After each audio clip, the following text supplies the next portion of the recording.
Bonjour, je m'appelle Benjamin Lubzinski, je suis psychothérapeute et coach.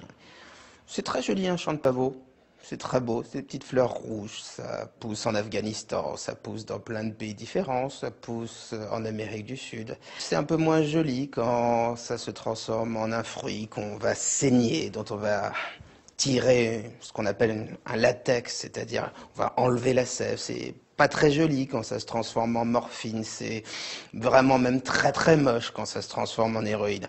Cherchez pas, c'est la pire. Il n'y a pas de drogue merveilleuse, c'est une évidence, mais l'héroïne est de loin la drogue la plus dangereuse. Alors d'abord, regardons entre guillemets son intérêt. Qu'est-ce que ça donne l'héroïne? Une sorte de flash orgasmique. C'est un anxiolytique, c'est un antidépresseur très puissant.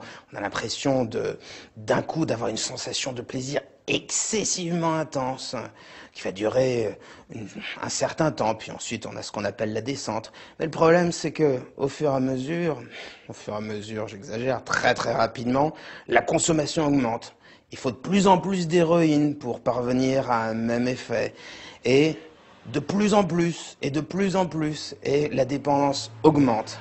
Et puis ce qui est embêtant avec l'héroïne, c'est consommer en intraveineuse. Donc on utilise des seringues, on va se piquer dans le bras, et puis à un moment, il n'y aura plus de veine, alors on va se piquer dans le blanc de l'œil, et puis à certains moments, il n'y aura plus de seringue, alors on va utiliser la seringue d'une autre personne. Problème, il y a le VIH, il y a le sida.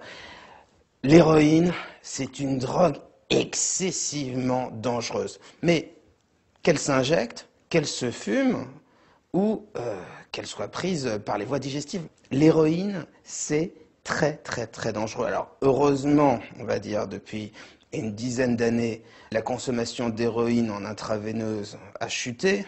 Donc ça crée un petit peu moins de problèmes, un petit peu moins de dépendance, mais le problème reste là. L'héroïne ralentit le rythme cardiaque, l'héroïne est responsable d'une grande partie de la délinquance. L'héroïne, en quelques mois, peut marginaliser une personne, la mettre au banc de la société. L'héroïne peut ruiner une personne et l'héroïne est un danger sanitaire et médical excessivement important. Alors, est-ce que je dramatise? J'aimerais bien, mais non. Pas assez du moins. L'héroïne est vraiment très très très dangereux. Alors, si vous consommez de l'héroïne ou, c'est un petit peu plus rare, de la morphine, consultez. Allez voir un médecin, allez voir un spécialiste des dépendances. Les solutions existent, elles ont des noms. Il s'agit du Subutex, il s'agit de la méthadone. Ce sont deux molécules de substitution qui vont vous permettre de vous débarrasser de la pire des dépendances, qui est celle des opiacés, de l'héroïne ou de la morphine. Consultez ou poussez vos proches à les consulter. Vous trouverez plus d'informations sur cette drogue et sur toutes les autres drogues sur le site psy-coach.fr. Je vous invite très fortement à aller consulter votre médecin généraliste qui saura vous diriger vers des personnes compétentes pour l'arrêt de l'héroïne. Et juste après cette vidéo, n'hésitez pas à consulter tous les liens internet, n'hésitez pas à utiliser les numéros de téléphone gratuits qui sont donnés. L'héroïne est toujours très, très dangereuse.